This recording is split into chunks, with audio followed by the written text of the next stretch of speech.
Honestly, yeah, I think they did. I would have probably given him a shot at playing on the outside here, which they seemed to have promised him during the off season. Only they kind of went back on their word. For whatever reason, Chip and Billy Davis have this prototype of an outside corner that has to be like 6'1", 6'2", and tall and rangy.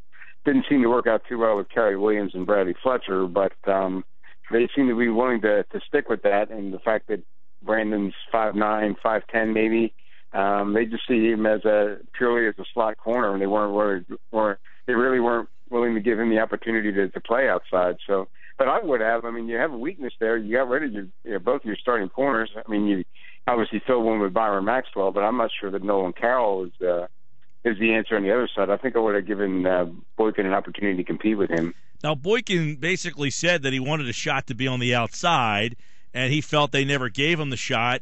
And he basically had said that they never took the time to explain to him why he wouldn't be out there. Did the Eagles, as you mentioned, they just looked at him as a 5'9" guy in the slot. Did they say, look, you're the best guy in the game there, why do we want to move you? Or was it just them saying you don't prototypically fit our mold? I don't know for sure. I don't know if Chip ever explained it to him or bothered to. From what I can gather from what Chip was saying, they had a pretty, I guess, cordial parting of the ways when they traded him. They exchanged a handshake, and Brandon even hugged him on his way out the door before he stabbed him in the back, so to speak. So I don't. I assume that there was some sort of explanation, and it's probably going to work out better for Brandon. I mean, like you said, he's going to get a shot at starting on the outside for the Steelers. So I don't see where he has that much room to complain. Really, he's going to get the chance that he wanted to get. It's just with another team. But I don't. To be honest with you, I don't know what really transpired between the two. I don't know if there was an explanation given. Dave, are they equipped internally to replace him? It doesn't seem like it. They've got a lot of guys that have the potential to. Ja'Cory Shepherd being one of them, the 6th-round pick. He's the one that's been getting the reps at the slot so far. There's a couple other guys, Jaden Watkins and Randall Evans maybe, and E.J. Biggers might get a chance. But it seemed like you had a proven commodity there. I don't know why you would give it up. Same thing like with Evan Mathis at guard. It's when I can understand getting rid of him if he doesn't fit your culture, so to speak, but you better have it in a replacement, and it doesn't seem like they have one so far. So it'll be interesting to see how that all pans out. Cause I think they're pretty much married to Nolan Carroll. They've been pumping him up since the preseason since the off season about being the starting corner with Maxwell on the outside. So it's going to be interesting to see which candidate emerges in the slot. And another big loss for Brandon Boykin is. He was also one of the best gunners in the league on special teams, and you can't underestimate his value in that department too. So they're going to have to find another person to play special teams in this place. Dave Weinberg, Press of Atlantic City, covers the Eagles. You mentioned Mathis. They also got rid of Harrimans. How do they stack up right now at guard? Well, Alan Barbery's a left guard as of now. Matt Tobin and Andrew Gardner seem to be taking most of the reps at right guard, though you're going to see Dennis Kelly in there too. He's been saying all along since the first day that whoever is in there now is not an indication that he's going to be there like the first preseason game or beyond. He's going to pretty much just keep rotating guys in and out at almost every position, and then just make his decision maybe after the third preseason game as to who's the best fit. But you got to do it fairly soon because you got to give those guys some time to develop some chemistry and some cohesiveness on the offensive line. So you can't just keep switching guys in and out like that. But I guess they have a couple of weeks to figure it all out. Dave Weinberg's with us here, and obviously, how does John Moffitt fit in at all? I mean, is he a guy that you think? He's another one, yeah. I think he really has an opportunity because he has experience that not a lot of those other guys have. It's just, and I was quite surprised that Chip would give someone like that a second chance. Someone who's been in legal trouble, who pretty much quit the league. It's kind of rare because he's always preaching about team first and love of the game, and he wants guys who really want to play. And so for him to give this guy a shot was kind of puzzling. But they must have thought enough of him in his workout, and maybe seen him play in the past that they were convinced that he deserves an opportunity. And if he's healthy medically, physically, and emotionally, then I think he might have a chance of getting one of those starting jobs. Dave, obviously the linebacker spot. Everybody's wondering what it's going to look like. I know Chip said, Michael Kendricks, you could put that down in ink, not pencil. He's not going anywhere. Ryan's admitted he's not 100%. They got Kiko. How is that kind of shaping out the first 3 days of camp? It looks like it's going to be like a rotational system where I think you're going to see like D'Amico and Kiko in there in first and second down, and maybe Kendricks in there on passing situations. But again, like you said, if D'Amico's Achilles doesn't come all the way back the way they want, then they have no qualms about using Kendricks in the inside on every downs too. So it all depends on D'Amico's health, I guess, and the way if Kiko can acclimate himself to the system. It's kind of hard to tell with him because he doesn't talk hardly at all. He's a very quiet guy, so it's hard to get a read on how he's acclimating himself. But the fact that he played for Chip at Oregon, I guess that's always a plus. So I would guess all three of those guys would probably be rotating around. Dave, I know it's early, but so far, in the very few reps you've seen of Byron Maxwell, does he look like a good ROI? Yes. Yeah. It is kind of strange. You can't really read anything because they don't have any pads on yet. Well, they had pads on yesterday, but there was no contact. So it's kind of like when you're playing flag football without the flags. Everybody's running around, and he looks decent in coverage and stuff. He seems to have a grasp of the defense, which is the most important thing. That's kind of really hard. I think he's going to be a good pickup. It looks like he knows what he's doing, and he had some a couple pretty nice plays yesterday, and during the open practice at the rink. So. I think they're going to be okay there, but it remains to be seen how the rest of the secondary is going to play out. Obviously, Sam Bradford, everybody was wondering, what are you seeing from Bradford? Does he look like a guy who will be under center, August 16th when they take their first preseason snaps? Oh, yeah, he'll be the starter, against the Colts, Looks healthy, looks good? Yeah, he does. He's been a little bit inconsistent.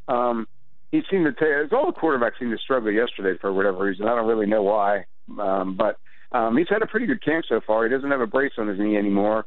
He's moving around with any sign. I haven't seen any signs of a limp or anything, and he's very confident in himself. He seems to have a really strong grasp of the offense. Has that leadership that you really want to see in a quarterback, and he didn't have that before because he didn't have an opportunity to play with the guys during the mini camps. But now that he's had an opportunity to be in the huddle and being around the film rooms and all that stuff with him, I think he's really kind of taken on that role of the offensive leader that a quarterback is supposed to. And as long as he can stay healthy, which, again, is always a big if with him. But, I think he'll be the starter. Jordan Matthews, is he equipped to kind of elevate his game to that number one status? Can he replace the numbers that they lost with Macklin? I don't know if he's going to get the opportunity. I think he's going to be in the slot again. Really? Sheer numbers, I guess he can, yeah. I think it's still going to be Cooper and Huff on the outside, believe it or not. But, he certainly looks a lot more comfortable in the offense, a lot more confident. I keep saying that, but with a year under his belt, he does seem to be a lot more sure of himself, and the coaching staff seems to have even more confidence in him, too. So, yeah, I could very well see him stepping up his reception totals and stuff. Did you mention Huff as the outside? I mean, is he going to play ahead of Aguilar? Where do they kind of see Nelson fitting in? As of now, he is, which I don't understand. But yeah, whenever you see the first team offense out there, it's Riley Cooper and it's Josh Huff and it's Jordan Matthews in the slot, and then you see Nelson Aguilar with the second team guys. I find that hard to believe that they would stay that way. Like I said, they were going to rotate guys in and out. He keeps saying that. So I don't think before too long, I don't think it'll be before Nelson's out there with the ones. But as of now, he's a second team guy, believe it or not.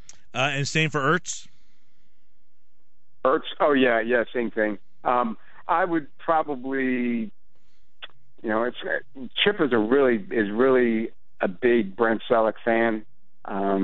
Not because of his offense, but his toughness, his work ethic, his blocking too. So it's going to be hard for Zach to unseat him as the starter, but you will see Zach on the field a lot more, I think. This will be the year that he'll probably make his breakthrough, I think. I hope so. And I wonder if they'll move him around. Eric Rowe won't be playing safety. Is it between him and Carroll, and the loser goes to the slot? What happens to the guy who doesn't win that position across from Byron Maxwell? I think he's probably the fourth corner. I haven't seen Rowe in the slot yet. Like I said, it's been Ja'Cory Shepherd so far. Maybe they'll give him an opportunity, but I think they see Eric Moore as an outside guy for whatever reason. So I would think if he can't beat out Nolan Carroll, then he's probably going to be like the dime corner. All right, Eagles camp. Eagles off today and back tomorrow at the NovaCare Center. I guess I'd be remiss to not get a question on Tebow. But while I got you here, I saw your article in the press the other day. Amazing. It was like a freaking rock star was there. It was amazing. There were 20,000 people, and 19,900 of them were there for Tebow. Is he justifying any of it? I mean, does he look like a guy who's improved? Oh yeah. He's much improved over what he was maybe a month ago, honestly. And he has that versatility that the other guys don't have. I mean, he's not as good as Bradford or Sanchez, not even close really as a quarterback, but he has that ability to run that those two guys don't have. And if you're going to run Chip's read option offense the way it's supposed to, Tim's a pretty good candidate to do that. And he has very good instincts with the ball. I mean, he knows when to pitch it, when to keep it, when to tuck it up and run, when to get rid of it quick. And that's something that was kind of lacking about a month ago. He was kind of holding the ball too long, and his accuracy, his mechanics look much better too. He had his best day on Monday. He had the better day of all the quarterbacks on Monday.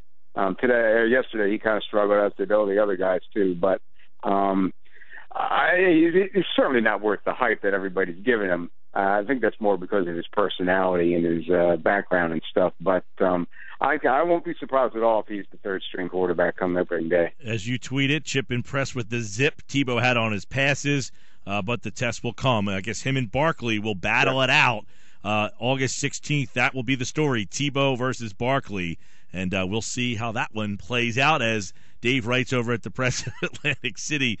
I've been on the beat for over 20 years. And the Love the Eagles fan show team. Yeah. Wow. Unbelievable. All right, Dave, always good pleasure to catch up. Looking forward to talking to you this season. Thanks, Mike. I appreciate it.